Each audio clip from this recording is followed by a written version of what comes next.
사도행전 12장 24절입니다. 시작.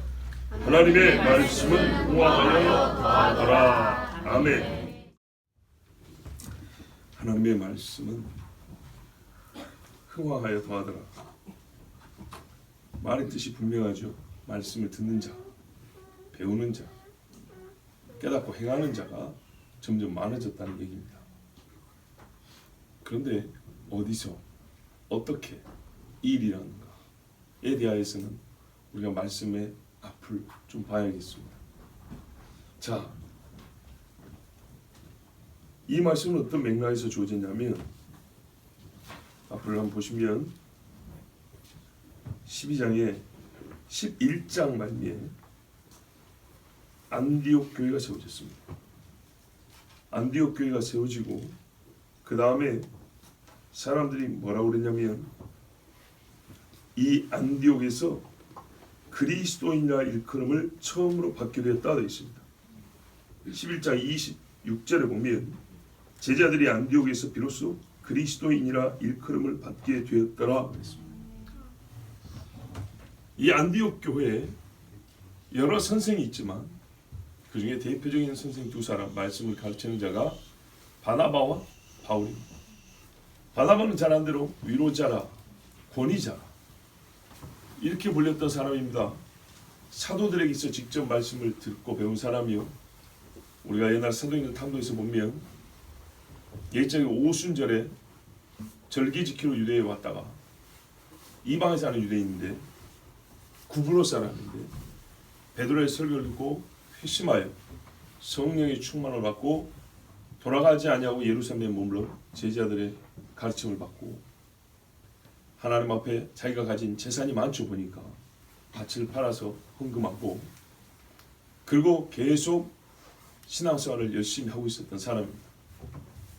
그런데 안디옥에 이방인들이 교회를 세우고 크게 부흥하고 있다는 소리를 듣고 제자들이 확인차 보낸 제자가 사도들이 보낸 제자가 바나바입니다.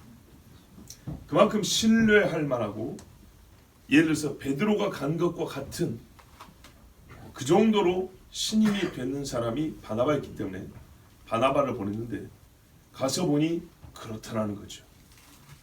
그래서 바나바가 이 교회는 잘하고 있지만 더 정말 하나님의 교회로 예루살렘 이후에 최고의 교회로 세우기 위하여서 하나님의 말씀을 가르치는 자가 필요하다 했습니다.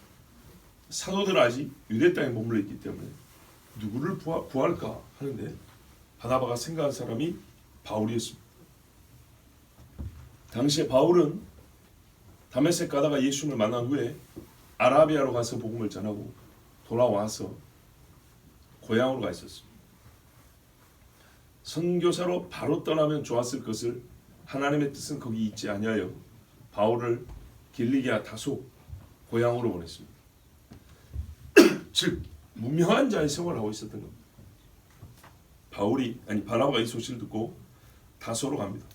그리고 바울을 부릅니다. 바울아, 나랑 같이 안디옥 교회에 가서 하나님의 말씀을 가르치자.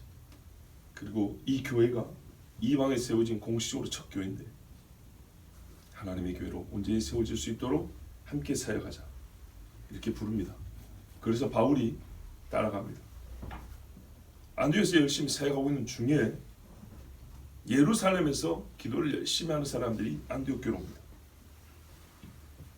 근데 뭐라고 말하냐면 곧 흉년이 있을 것입니다 라고 예언을 합니다. 그랬더니 로마 황제 클라우디우스 때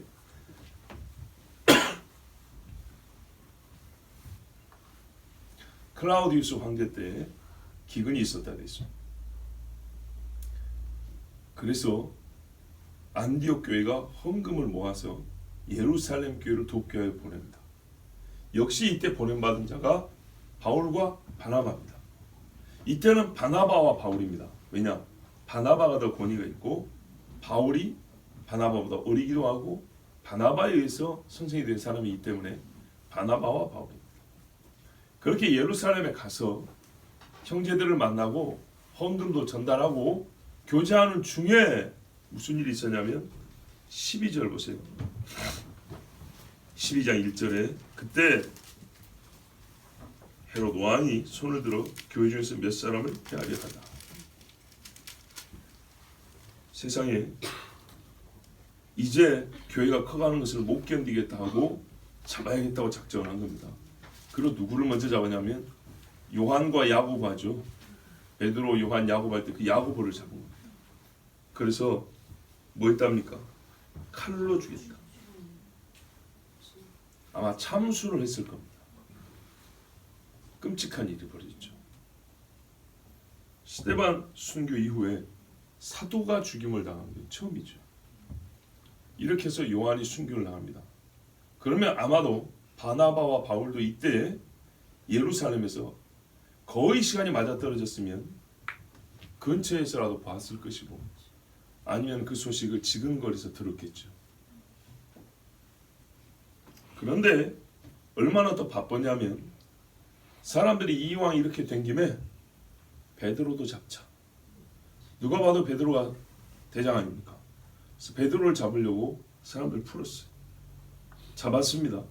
그러니까 바나바와 바울이 구제 헌금 전달하러 갔다가 진짜 인간적으로 끔찍한 일을 보고 있는 겁니다. 예루살렘 교회가 난리가 난 거죠. 그래서 거기서 정말 원치 않는 일을 보고 있는데 그때 무교절 기간이라 그랬어요. 4절에 보면 6월절 후에 이건 안 맞다 그랬어요. 절기를 아는 사람이 가는 6월절 다음에 무교절이에요. 근데 왜 다음 유교절 했을까요? 6월절 했을까요? 6월절 이거는 이스터입니다. 이스터. 이방 사람들이 말하는 춘분 후 보름달 때는 그때를 말합니다. 요즘에 말하는 부활주의, 성경과 상관없는 사람들이 만든 부활주의 그때입니다. 그러니까 무교절 다음에 있는 거예요. 자, 그래서 오게 가다 남는데 잘 아시는 대로 어떻게 됐습니까? 천사가 와가지고 착고를 벗겨주고 문 열어주고 빨리 옷 입고 따라 나와 그랬죠. 그래서 베드로가 옥문 밖으로 나오는 기적을 맛봅니다. 근데 본인도 이게 꿈인가 생신가 정신이 없어요. 그래가지고 어떻게 했습니까? 12장 13절 하면 다른 형제 집에 가가지고 요한의 어머니 마리아죠. 마가의 다락방 요한 마가입니다. 마가의 이름이 요한이라고 합니다.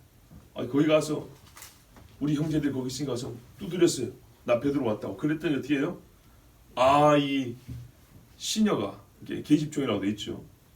너무 반가운 나머지 뭐라고 말했습니까? 문을 안 열어주고 뛰어 들어가가지고 베드로 선생 왔습니다 하니까는 이 믿음 좋은 사람들이 못 믿습니다. 네가 그의 천사를 받겠지. 이런 식으로. 그런데 어떻게 했어요? 왔죠? 예. 저 애가 정신이 나갔구나 했더니 진짜 보니까 베드로가 맞아요. 그리고 베드로가 이제 17절에 오면 깜짝 놀란 그 사람들에게 조용히 해라 하고 천사가 나를 데리고 나왔다. 이런 다음에 본인은 또 이제 몸을 피신하러 다른 데로 갑니다. 그리고 베드로를 지키지 못한 군인들은 헤롯이 이제 죽여버립니다. 실제 사건입니다. 그런 다음에 헤롯이 어떻게 하냐면 두로와 시돈이 이스라엘 위쪽에 있잖아요. 위쪽에 있어서 그 근처 가이사랴로 올라갑니다. 예수님이 이스라엘 북쪽으로 가이사랴 빌립보 있죠. 그죠? 하여튼 요 근처 요 위쪽에 가이사랴인데 위쪽이에요. 두로와 시돈이 가까워요. 딱 갔는데 이 동네 사람하고 헤롯하고 관계가 안 좋아요. 왕하고 관계가 안 좋아. 그러니까 헤롯에 보세요. 침소 맡은 자 신하 블라스도 20절 왕하고 가까운 신하를 회유해서 뇌물 좀 줬겠죠. 선생님이 얘기 좀 잘해가지고 우리 왕하고 좀 친하게 해주세요. 이렇게 이제 두로와 시돈 사람들이 이렇게 회유를 했어요. 그래서 이제 어느 날 만나게 해줬습니다. 왕을 초청해가지고 왕이 단상 앞에 딱 앉고 두로와 시돈 사람들이 딱 모였어요. 자, 이제 친하려면 어떻게 해야 돼요? 아부해야겠죠. 그래서 뭐라 그랬어요? 우와 하고 이제 환호성을 불렀는데 헤롯이 연설을 시작했어요. 무슨 대통령 선거도 아닌데 연설을 시작하니까 난데없이 말하면 우와 이것은 사람의 소리가 아니오 신의 소리로다 하면서 막 외친 거예요. 아무래도 해도 이건 좀 심하죠. 근데 헤롯이 역시 통했어요. 이 소리를 받아들였어요. 그래서 아무렴 내가 말이야 하면서 자기를 막 한껏 높였어요. 그러자 어떻게 됐답니까? 천사가 쳤다 그랬어요. 자 18만 5천만 치는 거 아닙니다. 이 사람을 쳐버렸어요. 그랬더니 어떻게 되냐? 충이 먹어 죽으니라. 몸에 좀 벌레가 생긴 모양이에요. 실제로 벌레 먹는 경우 있어요. 사람 몸에 살아있는 사람한테 벌레가 생겼고 막 살 뜯어먹고 썩어 죽고 그럽니다. 무서운 병이 생긴 거죠. 그래서 죽었습니다. 자 여러분 요까지 하고 하나님의 말씀을 흥황하여 더하더라. 바나바와 바울이 부주하는 일을 마치고 마가라는 요한을 데리고 예루살렘에서 돌아오니라. 아멘. 자 바울이 첫 번째 예루살렘 방문을 볼 수 있습니다. 이때 본 것이 자기 선배들이 죽고 잡히고 또 천사를 말미암아 탈출하고 그리고 하나님의 종을 죽이고 자기를 감히 신이라고 높인 자가 하나님의 형벌로 죽는 것까지 봤거나 바로 그 현장에서 지근거려서 듣는 경험을 하고 예루살렘에서 돌아옵니다. 이 경험이 바울에게 있어서 앞으로 사역자, 선교사 바울에 있어서 큰 교훈이 됐을까요? 안 됐을까요? 그죠? 잡히는구나. 칼로 목을 쳐 치면 죽는구나. 실제로 바울도 어떻게 순교했다고 되어 있죠? 도끼로 찍어서 목이 잘려 죽었다고 되어 있습니다. 왜냐하면 로마 시민은 빨리 죽입니다. 깔끔하게. 그게 참수행입니다. 끔찍하지만 그게 빨라요. 다른 사형 방법들은 너무 오래가고 고통스러워요. 여기 십자가만 보더라도 어떻습니까? 그래서 바울이 어떤 면에서는 자기 죽을 걸 먼저 보는 셈이 됐죠. 그러나요 또 어떤 사역자는 어떻게 하나님이요? 기적으로 구해주시죠. 정말 앞으로 자기가 경험할 케이스들을 짧은 시간에 다 보내세요.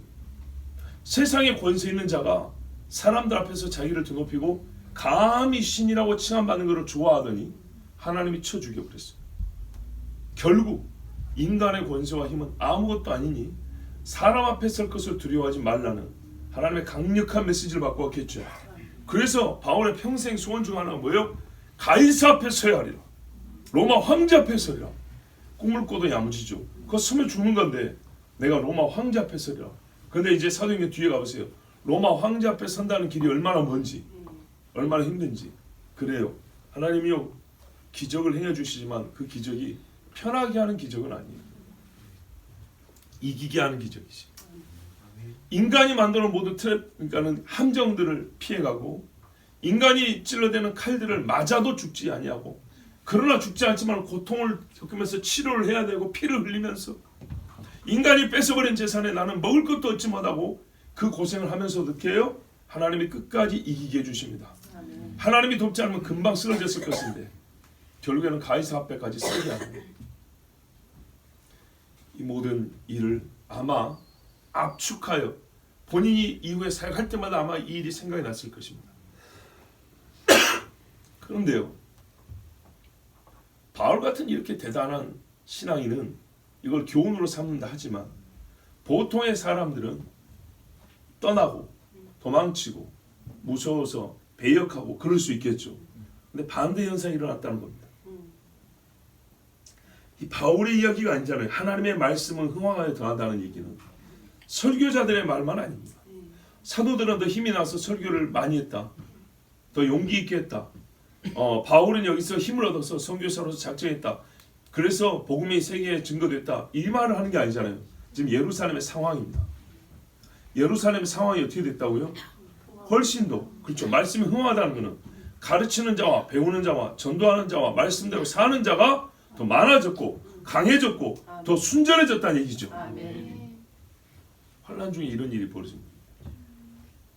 여기서 한 가지 참고로 우리가 아까 안디옥에서 처음으로 그리스도인이라는 칭함을 받았다 그랬습니다.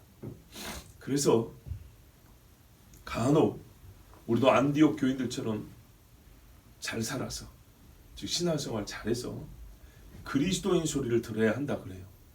맞습니까? 틀립니까? 맞죠? 그런데 여기서 간구하는 게 있어요. 간구하는 거. 그게 뭐냐면, 그러다 보니까 마치 그리스도인됨의 모범을 안디옥에서만 찾으려고 하는 그런 분도 간혹 있는 것 같아요. 이건 잘못입니다. 여러분 지금 이 말씀 어디서 흥황했죠? 예루살렘.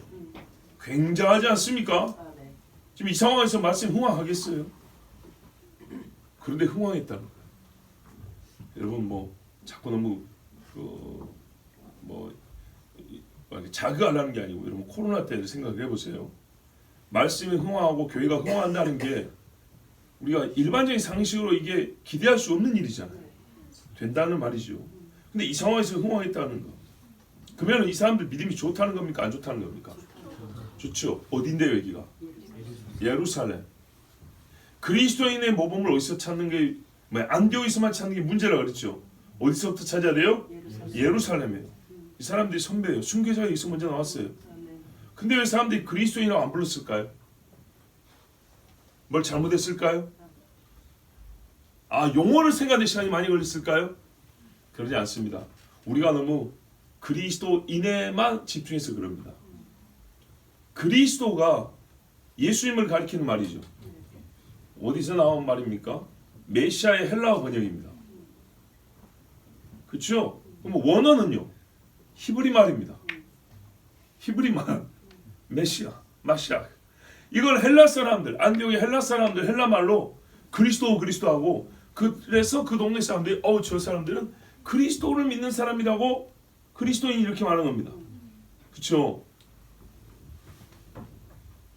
정말 그리스도를 닮았기 때문에. 유대와 예루살렘에 있는 사람들은 그리스도인의 소리를 못 들었으니까 신앙이 변변찮냐면 보니까 아니란 얘기죠. 그래요, 여러분. 우리가 익숙한 말로 그리스도인이든 헬라 말을 쓰는 사람들에게서 역시 헬라어권에서 먼저 그리스도인이라는 말이 만들어진 건 당연한 것이고, 우리가 그 그리스도에게 익숙하니까 그러지만, 그 전에 여러분 그리스도는 이름이 뭡니까? 예수죠. 유대에서는요, 예수 믿는 자를 뭐라고 부르는지 아세요? 예수 믿는 자. 우리 번역에 보면 예수 도당이라 이렇게 돼 있어요. 한패. 굉장히 결성이 강하죠. 좀 불쾌하게 들릴지 모르지만 조폭 알죠? 조폭들이 한 무리죠. 이렇게 거의 목숨 걸고 싸우잖아요. 일반 사람들이 보기에 예수패 이런 말. 조금 순화해서만 예수파. 우리의 일상으로 바꾸면 예수쟁이. 뭐라고 불렀다고요? 예수쟁이라고 불렀다. 예수파, 예수패라고 불렀다. 그러니까요, 우리가 익숙한 말이 그리스도인이기 때문에 눈에 딱 들어오는 안디옥을 보고 와, 우리는 안디옥 교인처럼 그러지만, 예루살렘의 교인들은 얼마나 훌륭했냐면 사람들이 뭐라고 했어요? 예수패, 예수쟁이 이렇게 불렀다고요. 자, 우리 조선사였어요. 옛날에 구한말에 복음이 들어왔을 때 예수 믿는 사람들 한국식으로 뭐라고 불렀어요? 예수쟁이라 그랬죠. 그 다음에 야수교라 그랬죠. 한자 표현으로 이렇게 불렀어요. 그러니까요, 쓰는 언어의 차이인 거예요. 근데 우리가 그리스도란 말이 익숙하다 보니까 안디옥 이런 거예요. 히브리 말을 쓰는 사람들에게서는요, 이름을 그냥 갖다 드리는 거예요. 나사렛 예수, 그 예수파, 예수도당 이렇게 말을 했어요. 예수를 머리로 하여 따르는 무리란 얘기죠. 그리고 또 뭐 있어요? 사도, 제자. 이 말은 예루살렘에서 먼저 붙여졌어요. 유대 땅에서 먼저 붙여졌어요. 그리고 이 말이 그대로 안디옥에서도 활용이 돼서 제자의 무리가 더했다 이렇게 돼 있어요. 제자라는 말은 예수님의 12제자부터 먼저 나왔어요. 그러니까요, 용어에 익숙한 용어 때문에 안디옥에 교회에서 그리스도인이란 말을 들었으니까 우리가 안디옥 교인처럼 따라가면 좋지만 마치 다른 지역의 교회들은 안디옥만 못한 것처럼 하는 그런 혹여라도 있을 잘못된 생각을 제가 막고자 말씀드린 거예요. 예수파라고 불렸어요. 예루살렘에서는 예수 도당이라고 그렇게 불렸어요. 대표적으로 어떤 사건이냐면 베드로가 예수님 잡힐 때 대제사장집에 들어갔죠. 그랬더니 처음에 예수 아냐 그랬더니 또 그 따라다니는 사람 아니냐 그랬더니 모른다 그랬어요. 그때 두 번째, 세 번째에 한 말이 그 말이에요. 계집종이 하는 말이 당신도 그의 도당이라 이렇게 쏘아붙였어요. 그 다음에 무리가 아니라 그러니까 네 말소리가 증명하니 너도 바로 예수 도당이라 이렇게 말했어요. 한국식으로 너 예수와 한패가 아니냐, 예수쟁이 아니냐 이런 말이었어요. 얼마나 정말 여러분 그때 당시 베드로는 식은땀이 줄줄 났겠지만 이것이야말로 세상이 예수와 함께한 사람을 부르는 호칭이었어요. 자, 이런 사람들이 유다와 예루살렘에 있었는데 이들에게 말씀이 흥황하여 더해갔답니다. 자, 그러면 이제 봅시다. 예수님이 살아계실 때보다 지금 예수 믿는 사람의 수가 많습니까? 적습니까? 훨씬 더 많아졌죠. 훨씬 더 많아졌어요. 이 사람들이 예수님 잡아 죽이는데요 3년 넘게 걸렸어요. 그렇죠? 끝날 줄 알았죠.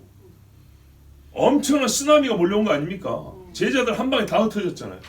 그런데요 누가 오셨어요? 성령이 오셨네. 그렇죠.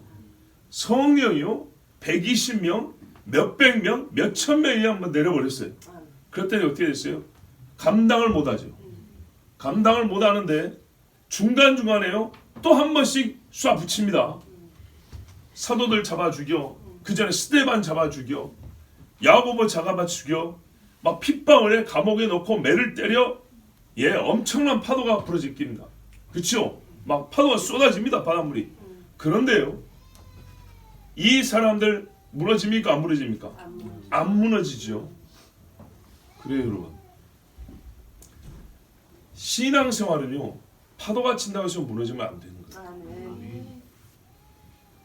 그러면 여러분 신앙은요 형태로 말하면 어떤 시기가 되냐면 파도를 막는 방파제냐? 아닙니다. 이건 수동적이죠. 겨우 파도를 막는 거예요. 버티기만 하는 거예요. 마귀가 시험할 때 예수님이 버텼습니까? 버텨서 이긴 게 아니고요. 반격을 했습니다.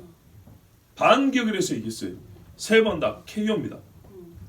근데 이 사람들 지금 무슨 뭐냐면 흥황을 더해갔다니까 이겼다는 얘기죠. 거센 파도가 쳤는데 파도를 무력화시켰다는 거예요. 어떻게 해요? 방파제로서요? 그렇게 맞고만요? 아닙니다. 더 센 힘으로 그렇죠. 맞섰다는 얘기입니다. 거슬러 버렸다는 얘기입니다. 파도를 거슬렀다는 겁니다. 이런 신앙이 이 마지막 때에 필요한 신앙이고 우리가 갖기를 원하는 신앙입니다. 이거를 여러분에게 이미지로서 어떻게 보여주고 그려줄까 하면서 기도할 때 하나님이 주신 말이 뭐냐면 조류입니다. 조류. 여러분 러시아가 우크라이나 공격했습니다. 처음에 그랬죠. 어떻게 공격했냐면 군사용어입니다. 파상공세라고 합니다. 뭐냐면 여러분 해안에 있으면 파도가 물려오죠. 오고 또 오고 또 오죠. 그러면 처음에 한 물결이 샤 치면은 쓸려가죠. 남아있는 거 있죠. 모래성이 남아있는 거 있죠. 그러면 또 2차 파도가 샤 쓸려가죠. 3차 샤 이거 연거푸 계속 파도가 와서 치고 하죠. 그러면 남는 게 있습니까 없습니까? 없어져. 이걸 파상공세라고 해요. 자 1진 앞으로 2진 앞으로 3진 앞으로 계속 밀어붙이는 거예요. 이거는 군사력이 강하고 수가 많은 사람들이 쓰는 전술이에요. 이걸 파상공세. 러시아가 강하고 수가 많으니까 그냥 막 계속 밀어붙여요. 옛날에 중공군이 한 것처럼 가고 저기서 쉬지 못하게 또 밀어붙이고 또 좀 보충하려면 우리는 이미 갖고 있으니까 또 밀어붙이고 이래갖고 그냥 막 박살내버린 거예요. 완전 으깨버리는 거예요. 이 파상공세. 그래요. 실제로 쓰는 용어입니다. 세상에서 말입니다. 파상공세랍니다. 교회 세금을 확 올려버립니다. 휘청휘청 안에 한 방 더 치자. 뭐뭐에게 집회 금지를 내려버립니다. 한 방 더 치자. 비리 있는 사람 하나 끄집어내고 잘 잡았어요. 혹은 모함을 했어요. 모함도 충분히 가능하죠. 예수님도 모함해서 죽였잖아요. 이름은 없어지겠지. 그래가지고 교회 하나는 무너졌는데 어떻게 됐냐. 여러 교회들이 우리 기도합시다 잃어버린 거예요. 그래서 안 하던 교회들마다 기도회가 막 생겨버린 거예요. 자, 그러면 세상을 이길까요? 못 이길까요? 이겨낸다는 겁니다. 이런 것을 우리가 가져야 될 신앙인데, 이것이 바로 우리 신앙이어야 되는데, 이걸 어떻게 그림을 그릴까 할 때 파도가 나오는데요. 이거를, 이 파도를 이기는 신앙을 바람이라고 할까? 불로 할까? 아니죠. 같은 물인데 이게 조류입니다.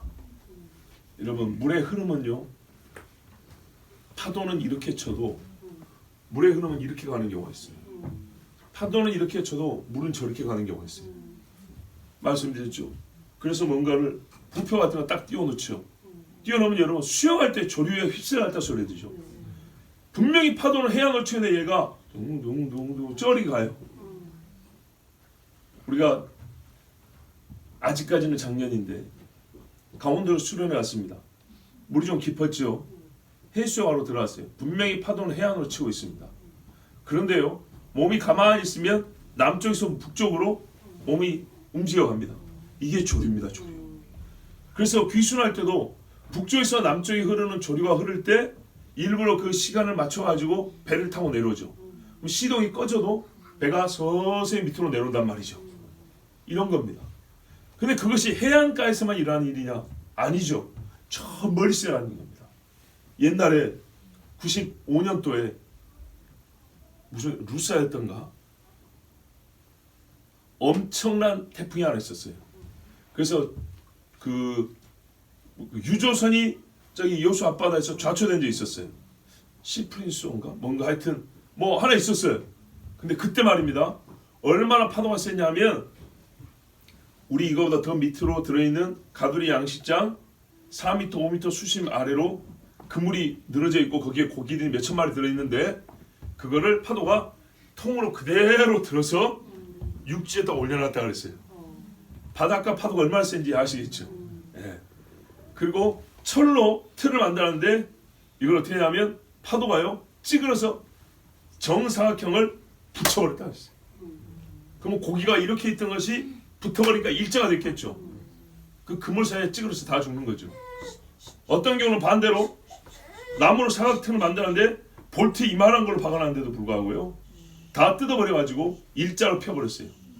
그물이 이렇게 돼 있는 게 찢어지 않고 일자로 펴졌으니까 어떻게 됐겠어요? 고기들 다 나왔겠죠. 그것뿐만이 아니에요. 닻을 바다에 박아놨는데도 이만한 1톤, 2톤짜리 닻을 박아놨는데도 어떻게 되냐? 줄 다 끊어지고요 깨지고 해가지고 바다를 가득 메웠던 가두리 양식장이 바다가 깨끗하게 됐어요. 하나도 없어져 버렸어요. 하나. 배들도 많이 없어졌어요. 파도는 어떻게 쳤냐? 우리 해안으로 막 칩니다. 그 다음에는요 태풍 바람에 따라서 파도를 치는 거니까 표면에 있는 것들은 떠밀려 갑니다. 저 반대쪽 섬으로 칩니다. 돌산이라고 큰 섬 있어요. 그쪽 방향으로 칩니다. 처음에는 이리 왔다가 그 다음에 저쪽으로 칩니다. 그러니까요 표면에 있던 것들은 이 안에서 빙글빙글 돌면서 여기 부딪히고 저기 부딪히고 막 이랬단 말이에요. 그런데 놀라운 일이 뭐였어요? 며칠 있다가 경상도 남해에 있는 사람들한테 전화가 오지요. 이름이 써졌을 거 아닙니까? 배 이름. 가두리 양식장에 누구 표를 해놨을 거 아닙니까? 너희 가두리가 우리 동네 앞에 와 있어. 어디 보트가 여수 보트가 왜 경남 남해 와 있는 거야? 어디 안 부딪히고 떠밀려간 것들이 거기 있는 겁니다. 조류가 어떻게 했다는 거예요? 섬이 가득 차 막고 있는데도 불구하고 그 배, 섬과 섬 사이에 물이 흐르죠. 물길이 있죠. 물길 따라서 이게 빠져나가가지고 저 멀리 몇백 킬로 가가지고 있다 이 말입니다. 놀랍지 않습니까? 이게 조류입니다, 여러분. 막을 수가 없어요. 겉보기에는 파도가 셉니다. 파도가 세서 막 부시우기도 합니다. 그러나요, 흐름이라 그러죠. 예, 물길의 흐름은 그보다 훨씬 깊은 데서 강하고 생명력 있게 일어납니다. 그래서 더 멀리 옮겨놓고요, 더 많은 환경에 영향을 미치고요, 더 많은 사람들에게 먹을 걸 주기도 하고 혹은 해를 주기도 합니다. 여러분, 이게 조류입니다. 제가 우리 교회에서 올해 신앙의 거룩한 조류들을 여러 가지 보았습니다. 괴로운 일이 있지만은 견디는 능력이 달라졌어요. 여러분, 불평이 옛날보다 많이 줄었습니다. 서로가 귀를 한번 점검해 보십시오. 내가 들은 말, 전보다 불평의 말이 많아졌는가 적어졌는가 한번 보십시오. 적어도 저에게 들려진 소식으로는, 저에게 보인 모습으로는 우리에게 전보다 불평이 적어졌어요. 역시 마찬가지로 원망이 적어졌다는 얘기입니다. 이 말은 동시에 무슨 말이냐면 인내하고 관용하는 마음이 커졌다는 얘기입니다. 이거는 파도로 설명할 수 있는 게 아닙니다. 누가 와서 망천 하나 딱 대면서 관용해야지, 인내해야지 이런다고 해서 잠깐 온 교인이 주여 인내하옵소서 하고 통성기도 2번 해갖고 되는 문제가 아닙니다. 이건 여러분 성품입니다. 인격이라고. 본성의 문제라는 말입니다. 이게 점점 달라집니다. 여러분 보약을 한 지 먹으면 어떻게 되죠? 잠시 기운이 납니다. 그렇죠? 가끔 한번 운동을 하면 몸이 그냥 막 아파서 죽을 것 같죠? 그런데 여러분 그래서 건강합니까? 아니죠. 꾸준히 뛰는 사람이 건강하죠. 항상 제때 식사를 챙겨 먹는 사람이 더 몸이 건강하죠. 이런 겁니다. 신앙이요 조류와 같아서 아래서부터 차곡차곡. 조류는 여러분 위에만 찰랑거리는 게 아닙니다. 봐보세요. 잠수함 있죠. 잠수함이 표면을 달 때는 파도를 치고 팍팍 치고 나가죠. 근데 물속으로 들어가면요 어떻게 됩니까? 수십 몇십 미터 들어가면 파도의 영향이 아니라 조류의 영향을 받습니다. 그래서 시동 딱 끄고 있으면 조류 때문에 잠수함이 이리 밀리고 저리 밀고 합니다. 엔진 소리 들리면 발각 될 수 있어서 조류가 흐르는 것을 딱 놓고 거기에 잠수함을 딱 갖다 놓으면 어떻게 해요? 엔진 시동 안 켜고도 쓱 적진수로 들어갈 수 있습니다. 그게 조류입니다. 제가 너무 이게 군사적인 이야기를 했는데 이걸 이해를 돕기 위해서 한 거예요. 조류는요 표면에서 문제 아니고요 심층의 이야기입니다. 깊고 넓게 그리고 멀리 갑니다. 그래서 어느 한번 우리가 은혜 받는 계기가 있고 앞에서 강력하게 외치고 어느 날 우리에게 무슨 좋은 일이 있어가지고 한 번씩 으쌰으쌰 힘내봅시다. 이거는 말 그대로 폭발력을 일으키는 계기가 될 수는 있어요. 그러나 우리가 아시잖아요. 신앙이 약할 때 오래 못 갑니다. 작심삼일이라고 그러죠. 그런데요. 조류와 같은 신앙은 어떠냐면 폭발력은 약할지 모릅니다. 그런데 꾸준합니다. 꾸준하게 갑니다. 오래 보십시오. 기도하러 받으러 오는 아이들만 보셔도 아시잖아요. 그죠? 많이 달라졌어요. 옛날에는 제가 아이들을 주로 찾아다녔어요. 그쵸? 근데 지금은요. 찾아옵니다. 그런데 보세요. 한 아이가 찾아오고 두 아이가 찾아오고 세 아이가 찾아오고 흐름이 됐어요. 금요기도회 때도 한 아이가 와서 기도를 받고 두 아이가 와서 기도를 받고 1년하고 2년하고 3년하고 흐름이 됐죠. 그죠? 이게 조류와 같은 신앙입니다. 어느 날 갑자기 너도 기도 받아봐. 이렇게 한번 받고 이제 받았으니까 됐어. 이런 게 아니고요. 계속 옵니다. 우리 전도사님 같은 경우 만 5년 동안 매월 첫날 저한테 기도를 받았습니다. 19년 1월 1일부터 19, 20, 1, 2, 3 5년입니다. 5년. 알고 계셨어요? 5년입니다. 5년 동안에 저한테 섭섭한 일이 있었을까 없었을까요? 있었겠죠. 있었겠죠. 좀 뭔가 불편한 일이 있었을까 없었을까요? 있었겠죠. 근데 그때마다 에이 모르겠다. 그냥 지나쳐 버리자. 여러분 신앙 안 큽니다. 그 정도로 미안하지만 신앙이라 부르지 않습니다. 조금 기분 나쁘면 요리 가버리고 조금 좋으면 이쪽으로 가고 이게 뭡니까? 그건 신앙 아닙니다. 그리고 올해부터는 안 받기로 작정했습니다. 그냥 안 해도 돼요. 상관없습니다. 제가 말씀드리는 요지를 아시겠죠? 좋은 일이고 옳은 일이고 하나님 앞에 기쁨이 되겠다는 일에 옛날에는 몰랐던 걸 깨닫고 옛날에는 게을렀던 걸 열심히 해서 하게 됐는데 그 한 것이 한 번으로 두 번으로 끝나지 않냐고 지속성이 있게 되고 있다는 것입니다. 그리고 그런 것이 나는 기도로, 나는 봉사로, 나는 구제로, 나는 언어의 변화로, 나는 가정예배로 이렇게 등등등 곳곳에서 좋은 신앙의 변화가 파도의 형태가 아니라 조류의 형태로 일어나고 있다는 겁니다. 그것을 특별히 올해 많이 보았습니다. 여러분 오늘 새벽에 마지막 날이잖아요. 마지막 날 새벽 기도하고 무릎을 꿇었습니다. 그리고 솔직히 말하면 저도 피곤하니까 늘 하던 기도 좀 하고 있는데 갑자기 마음에서요 우러나오는 기도말이 있었어요. 하나님 올해 참 힘들었습니다. 그리고 연이어 나온 말이 있어요. 하나님, 참 올해 너무 좋은 일도 많았습니다. 하나님 앞에 기대하고 바랐던 정말 놀라운 일들, 하나님이 도와주신 아름다운 일들도 많았고 힘든 일도 많았습니다.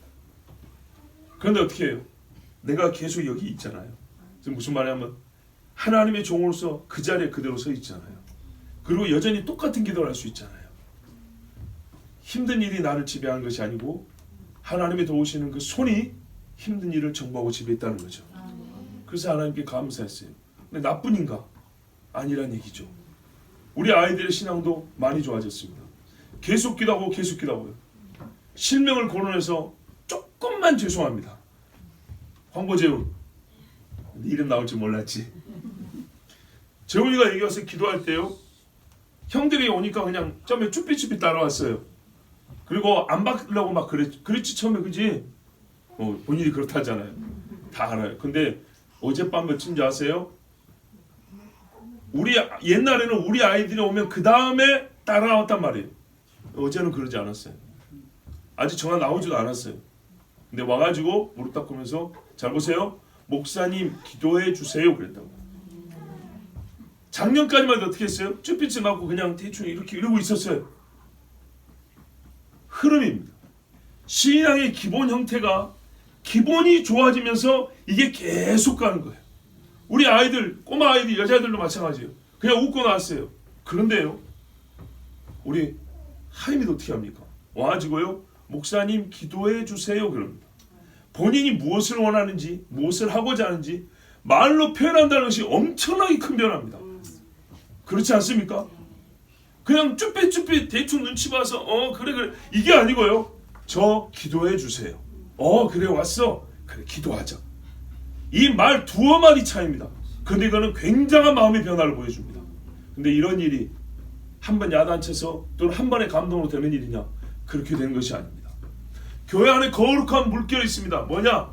제가 대단해서가 아니라 야 목사한테 가서 기도를 부탁하자 라는 의식과 생각과 마음이 옛날보다 커졌어요. 이뿐이 아니죠. 참 듣는 귀들이 여러 있기 때문에 좀 말하기 어려운 일도 있지만 괴로운 일이 있을 때 속닥 충분히 할 수 있어요. 그런데 어떻게 해요? 지금은 같이 울어주고 같이 기도합니다. 얼마나 많이 달라졌는가 보세요. 특별히 정말 감사한 거는 남 얘기하지 않고 제 이야기 할게요. 저하고 관계된 이야기, 저의 집안과 관계된 이야기, 이런 이야기들도 넉넉히 할 수 있어요. 이때야말로 소위 씹기 얼마나 좋습니까? 그런데 그러지 아니하고 한 번도 그러지 아니하고 오히려 돕고 기도하고 위로하자는 그런 소리가 들립니다. 여러분 저한테 잘했다는 말이 아니고 이거는 신앙인의 관점으로 볼 때 신앙이 매우 성숙해졌다는 표단이 말입니다. 이런 식으로 달라지고 있습니다. 또 달라졌습니다. 연세 드신 분들 중에도요, 세상에서는 나이가 들면 안 변한다 그러죠. 그래요. 나이가 들면요 파도 좀 친다고 변하는 게 아닙니다. 그죠? 서서히 변하지만은 진득하게 변하는 게 어른들의 특징인데 이거는 그래서 조리로밖에 표현할 수가 없습니다. 그런데 혼자 변하는 것이 아니라 여러 사람이 같이 좋아진다고요. 이야, 제가요 교육하면서 정말 올해 많은 보람을 느낍니다. 60대 이상의 교육 효과가 얼마나 높은지 모릅니다. 정말로요. 지금 사역이 거의 20년이 가까워지고 있는데 내 20년 가까운 사역 동안에 작년 사역이 있어서 이토록 수능적이며 이토록 유쾌하며 이 정도로 교육의 효과가 눈에 띄게 나타나는 해가 없었습니다. 그런데요, 어른들 마찬가지죠. 잠깐 눈치껏 다른 사람과 같이 좀 어느 정도 보조를 맞추기 위해서 그렇게 할 수는 있습니다. 그런데 그러지 아니하고 꾸준하며 한 번 작동이 되더니 함께하여서 계속 나가는 것, 얼마나 놀라운 변화인지 모릅니다. 조리로밖에 설명할 수 없습니다. 비유하자면 또 하나 여러분 뭐가 있습니까? 일적에 우리 자신을 한번 보십시다. 어쩔 수 없이 주의를 빠지는 경우가 있습니다.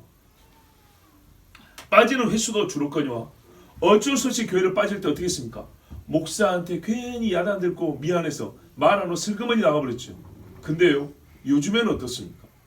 우리 교회 그냥 한번 잘 갔다 오세요. 또는 차마 근처에 있는 교회 가서 부담될까봐 못하는 케이스들이 많습니다. 근데 우리 교회가 지금 어떻게 바뀐지 아십니까? 제가 부담 없이 하는 말이 있습니다. 옛날에는 정말 저도 부담스러워서 듣는 분이 부담스러울까봐 말하기가 조심스러웠어요. 이분이 이걸 감당할 수 있을까? 정말 고민해서 말을 못했는데 지금은 거의 대부분이 아니라 그냥 케이스마다 말씀을 드립니다. 이해합니다. 이러이러한 상황에서 주일을 우리 본교회에서 못 지키게 된 걸 이해합니다. 그런데요, 주일 아침에 꼭 혼자라도 예배하십시오. 부부끼리 예배하십시오. 팀원끼리 예배하십시오. 그리고 가까우면 다른 교회라도 가서 예배 드리고 하루를 시작하십시오. 이 말, 여러분, 제가 지금 한 이 말, 다른 해보다 올해 훨씬 많았죠. 더 많이 들을 수 있었죠. 옛날에는 할 수 없어서 할 줄 몰라서 안 했던 게 아니라 할 수가 없었어요. 믿음이 약하니까 할 수가 없었어요. 소위 부담으로만 들으니까 할 수가 없었어요. 그런데 지금은요, 넉넉하게 합니다. 기도하고 예배하고 생활하고 예배하고 다니십시오 라고 그렇게 말씀드립니다. 자, 여러분, 이것이 말입니다, 하나님의 말씀이 흥황한 표입니다. 아멘. 이 변화들은 말씀에서 일어나는 변화들입니다. 말씀은요, 단회적으로 한번 총 딱 쏘는 것이 아닙니다. 말씀은 물결쳐서 계속 흐릅니다. 하나님의 말씀은 그 위에 실려있는 사람들 흘러 계속 가게 합니다. 하나님의 나라로 계속 움직이게 합니다. 아멘. 그래서 차라리 죽을 때까지 신앙은 크는 겁니다. 아멘. 육체의 성장은 멈춰도 신앙은 계속 되어 있습니다. 아멘. 자, 우리 두 번째 본문 19장 보겠습니다. 19장 20절입니다.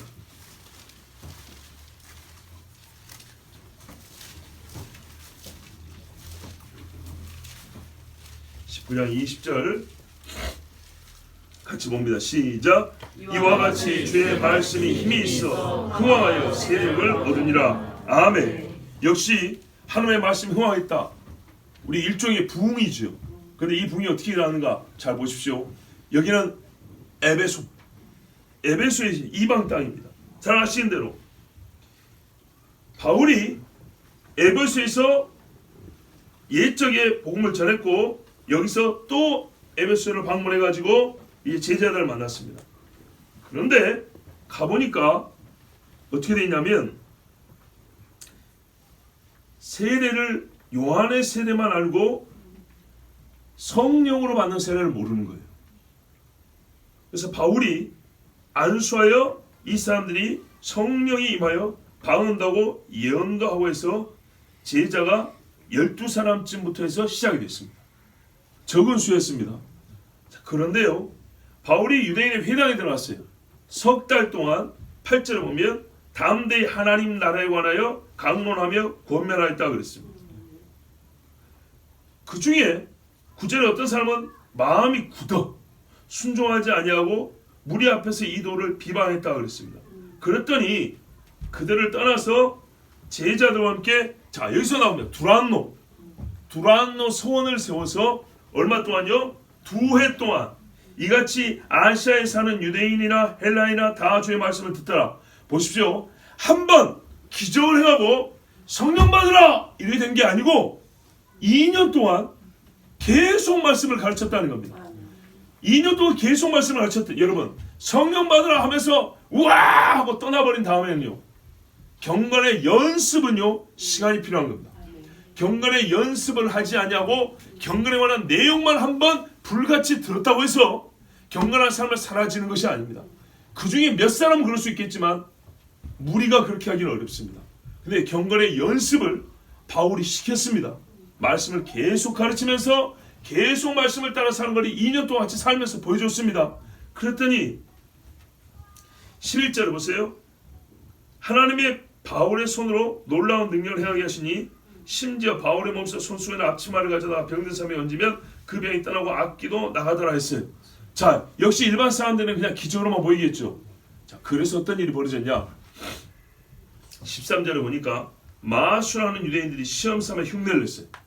귀신 들린 사람에게 내가 예수 이름을 불러 명한다.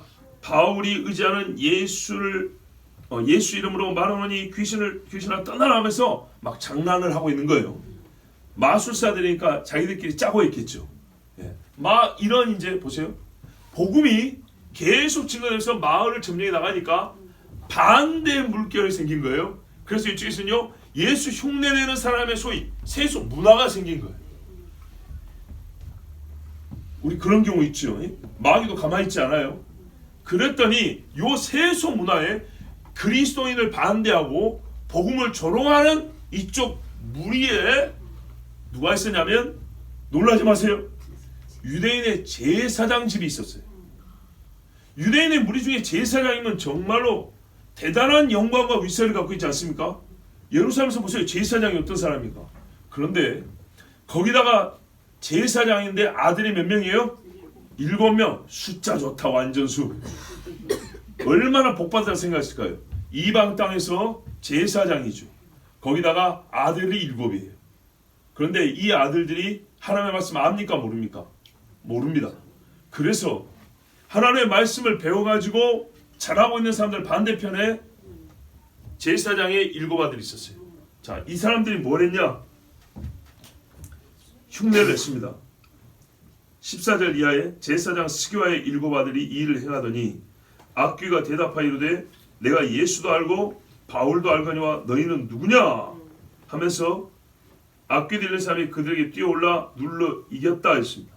여러분, 일단 이것부터 한번 짚고 갈까요? 사람 수 아무리 많아봐야 소용없습니다. 영적 지배력은 말입니다, 사람 머리수에 따라 달라지는 게 아닙니다. 천사 하나면 애굽의 장자는 다 죽일 수 있습니다. 한 천사가 아수르의 18만 5천을 칩니다. 한 천사가 유대 땅에 온역을 내립니다. 그렇죠? 한 천사면 족합니다. 귀신도 마찬가지입니다. 사람이 아무리 많아도 귀신의 힘 못 이깁니다. 결국 영적 싸움은 영으로 이기는 겁니다. 아니, 장정이 7명입니다. 이 중에 힘 좀 쓰는 애가 있고 힘 못 쓰는 애가 있다 하더라도 기술 있는 애들 있을 것이고 말 잘하는 애들 있을 것이고 7 중에 하나는, 7 중에 한두 놈은 완력 강한 놈도 있을 거 아닙니까? 즉 말하면 어떤 유형의 인간이든지 간에 그 수가 몇 명이든 간에 영적으로는 영 하나, 귀신 하나를 못 이긴다는 겁니다. 절대로 못 이깁니다. 그러면 여러분 항상 영적 전쟁을 어떻게 해야 이긴다고요? 성령의 충만함을 받아야 합니다. 아멘. 내 영으로, 내 힘으로, 육신의 힘으로 절대로 못 이깁니다. 당대 유력한 집안에 아들이 7명이 붙었는데 다 두드러 맞았어요. 성경이 말해요. 상하였다는 말은 뭐예요? 맞았다는 얘기예요. 못 이겼다는 얘기입니다. 그 다음에요, 벗은 몸으로 오죽이나 두드러 맞았으면 옷이 다 찢어지고 헌금 하나 못 걸치고 도망갔다는 얘기입니까? 진짜 사정없이 맞은 겁니다. 그런데 에베소에 사는 유대인과 헬라인들이 다 이 일을 들었다 되어 있습니다. 두려워하여 예수님을 높이고 많은 사람들이 와서 자복하여 자기 행한 일을 알리며, 자, 이 사건이 이걸로 막 와 대단한데 이렇게 끝난 게 아니라요, 사람들의 마음에 변화를 일으켰는데요. 자, 그 다음에 이것이 문제죠. 앞으로 이제 귀신 좀 더 흉내 안 내야지, 이것이 아니고요, 저 예수쟁이들 앞에 가서 우리의 죄를 자복하자는 마음이 생긴 거예요. 한 사람이 아니요, 여러 사람이요. 물결처럼 오는 겁니다. 예, 바울에게 가자, 저 예수쟁이한테 가자. 이전에 어떻게 했어요? 이 사건이 기폭전은 되는 겁니다.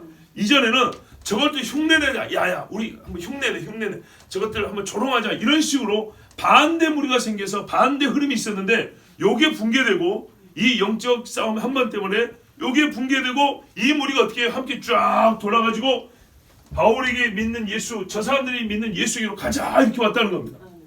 여러분, 다윗이요, 사울 집안하고 싸울 때입니다. 아직 사울 집안이 공적으로는 왕권을 쥐고 있고 이스라엘을 지배하고 있습니다. 다윗은 여전히 싸우고 있지만은 약합니다. 그런데 성경에 분명히 뭐라 했어요? 시세를 알고 이렇게 됐어요. 시대의 흐름입니다. 우리가 조류라고도 하죠. 시대의 흐름을 알고 뜻을 정하여 다윗에게 돌아온 자들, 이렇게 되어 있습니다. 그래서 그 사람들 어떻게 했다고요? 누구 집안에 우두머리가 몇 명, 누구 집안에 우두머리가 몇백 명 이렇게 데리고 왔습니다. 그래서 수가 확 불어났습니다. 그 중에 제가 알기로는 스불론 지파가 있는데 이 스불론 지파가 대표적으로 시세를 아는 지파로 언급이 되어 있습니다.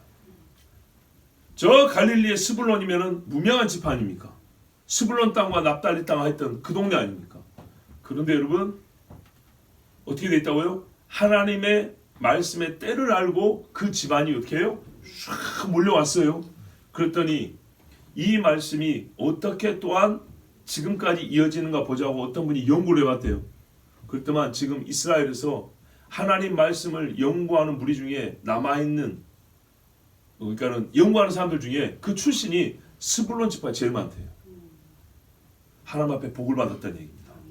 레위 지파가 제일 많아야 될 것 같은데 율법을 연구하고 하나님의 말씀을 연구하여 백성에 가르치는 사람 중에 이 무명한 스불론 지파, 그 조그만 지파 사람들이 비율이 제일 높다는 거예요. 근데 그들이 옛날에 어쨌다고요? 다윗에게로 돌아가자 하고, 그런데 어떻게 해요? 그냥 저 사람에 가면 우리가 먹을 게 있다 이런 게 아니고요. 하나님의 말씀이 이루어지는, 하나님의 나라가 흘러가는 것을 보고 너희가 천지의 기상을 분별하면서 그랬죠. 하나님이 저 사람을 통하여서 이 나라를 이렇게 인도해 가시는구나 하면서 그걸 깨닫고 돌아온 자들이라는 거예요. 믿는 사람들이 많이 와서 자부같이 자기 행위를 알렸는데 그 중에 보세요. 전에는 마술에 가면서 조롱했던 사람들이 나왔습니다. 그리고 자기들이 마술할 때 쓰던 책을 모아서 어땠습니까? 태웠다 했어요. 19절 보세요. 태웠는데 그 값이 은 5만이나 되더라 그랬어요. 엄청나죠? 저희 집에 있는 책을 정가로 팔면 얼마나 나오는지 아십니까? 물론 헌책 팔면 한 10분의 1이 되지만 정가로 팔았을 경우에 어마어마합니다. 옛날에 여러분 책값이 얼마나 비싼데요? 책값이 얼마나 비싼데요? 제가 알기로 말입니다. 중세 지나고 루터가 독일어로 자기 말을 그러니까 성경 번역 있잖아요. 독일어로 성경 번역 있죠. 그 전에 인쇄하기 전에 옛날 필사할 때 있죠. 필사할 때 성경을 사려면 요즘 시가로 따르면 5억 줬답니다. 성경 한 권. 그러니 일반 사람들이 성경 가질 수 있었겠어요? 자, 그러면 보세요. 에티오피아 내시가, 물론 이거는 중세 이야기인데 중세. 그러면 그보다 더 옛날에 에티오피아 내시가 예루살렘 와가지고 이사야서 사가지고 술에다 씻고 갑니다. 비쌌을까요? 쌌을까요? 가격은 그때마다 조금씩 다르겠지만 분명한 거는 지금 다 엄청 비쌌다는 거죠. 그래요. 그러면 여러분 기본적으로 책값이라는 게 비싼 때입니다. 성경이나 다른 책이나 쓰는 재료, 물론 조금 더 성경에 신경 쓸 수 있고 쓰는 사람도 더 열심히 토시하나 안테라고 애를 썼지만 일반적으로 책값이 여러분 엄청나게 비싼 시절입니다. 재산입니다. 재산 말 그대로. 그 재산을 내가 마술을 그만두면 다른 사람한테 팔아도 되잖아요. 헌책이라도. 근데 어쨌다고요? 바울처럼 똥으로 해서 태웠다는 겁니다. 태워버렸다는 거예요. 자기들의 마술을 안 하고 자기들 종교를 버리더라도 여러분 보세요. 내가 제사를 이제 그만드리겠어 하면 어떻게 해야 돼요? 제사상 저기 갖다 팔아버리고 제기를 팔아버리고 불상도 어떻게 해요? 저기 불교 백화점 가서 팔아버리고 그런 식으로도 충분히 처리할 수 있는데 그 마음에 확고한 걸 보이겠을 때만 다 모아가지고 태워버렸다는 거, 없애버렸다는 거예요.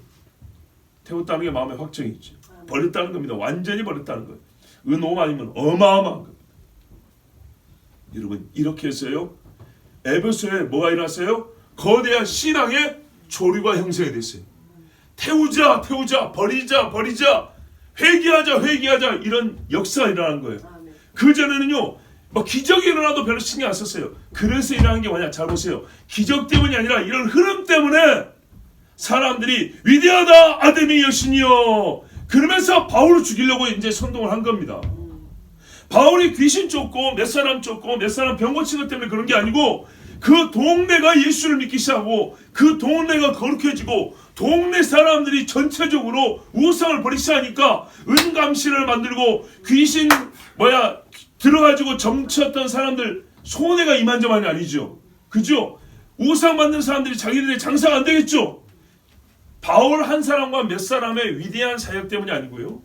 그들로부터 시작된 에베소 시내가 우상 숭배하는 1등이었던 도시가 이 우상이 점점 버려지기 시작한 거예요. 계속해서 예수 물결이 쳐오기 시작하는 거예요. 전반적으로. 그러니까 어떻게 해요? 이 사람들이 이제는 못 참겠다 하고 바울을 죽이자고 선동을 하고 위대하다 아데미 여신하고 데모를 하는데 요 한마디 위대하다 아데미 여신이요 위대하다 아데미 여신을 2시간을 외쳤대. 2시간. 요것만 2시간. 얼마나 강력했는지 아시겠죠? 제가 말하는 거는 바울로 말미암아 시작된 복음의 조류가 그 물살이 얼마나 세고 컸는지 아시겠죠? 에베소가요 완전히 뭐예요? 본성이 바뀌어버릴 정도였어요. 그래서 바울을 죽이겠다고 했고요. 그리고 여러분 바울은 결국에는 다른 데 피신을 했습니다. 그러나 요한계시록 보십시오. 마지막까지 남아있는 교회가 어디입니까? 바로 여기 소아시아 교회입니다. 에스바도 사빌라, 에베소, 서버나로 해서 라오디게아까지. 마지막 요한계시록에 기록된 교회들이 바로 이 소아시아에 있는 에베소를 필두로 한 그 지역 교회들입니다. 거대한 물결이, 복음의 물결이 거기를 덮었기 때문입니다. 막아도 되는 게 아니에요. 계속 흘러 들어오는 거예요. 넓게 깊게 지속적으로.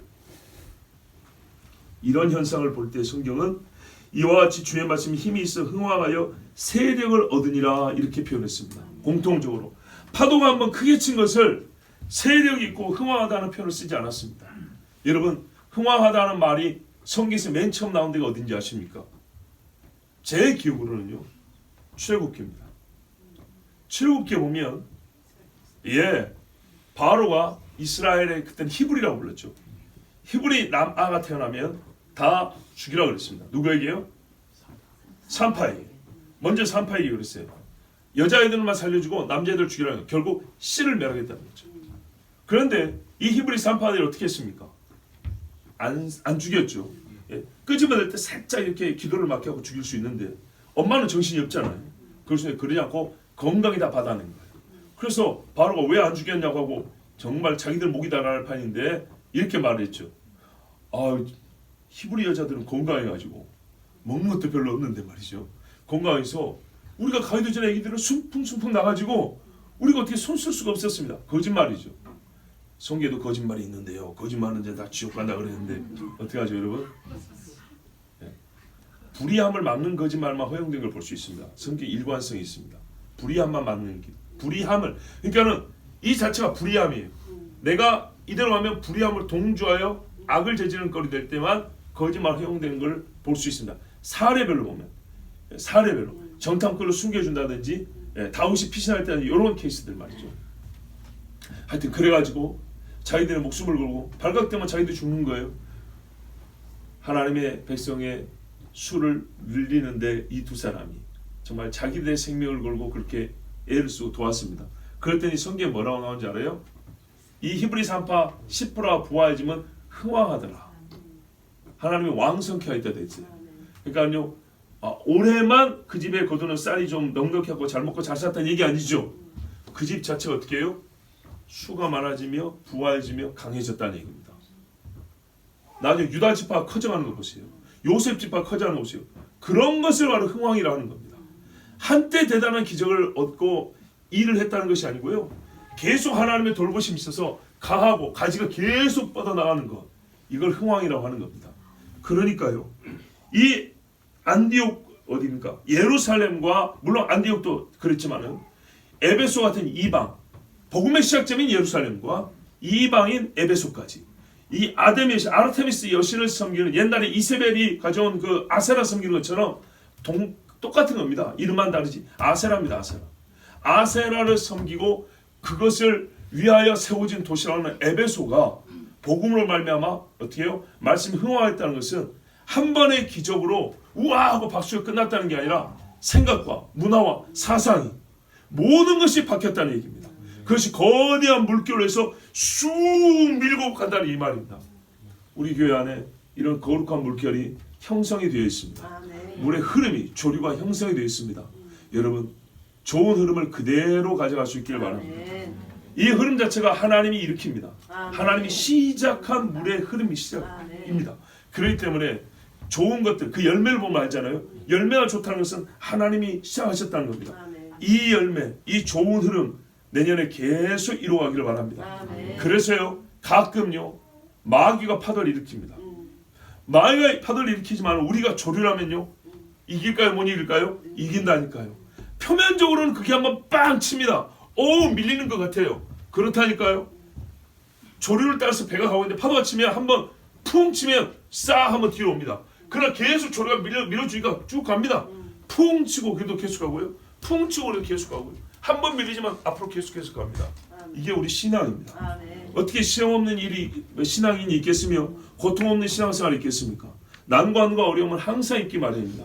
그러나 여러분, 하나님께서 거룩한 조류를 이미 형성해 주셨으니 이 물길 따라서 계속 가십시오. 파도는 조류한테 못 이깁니다. 성령의 조류가 세상의 파도를 이깁니다. 여러분, 파도를 이기는 조류가 되어서 올 한 해 더 거룩한 신앙의 물결 그리고 하나님의 말씀이 흥황한 교회가 되기를 축복합니다.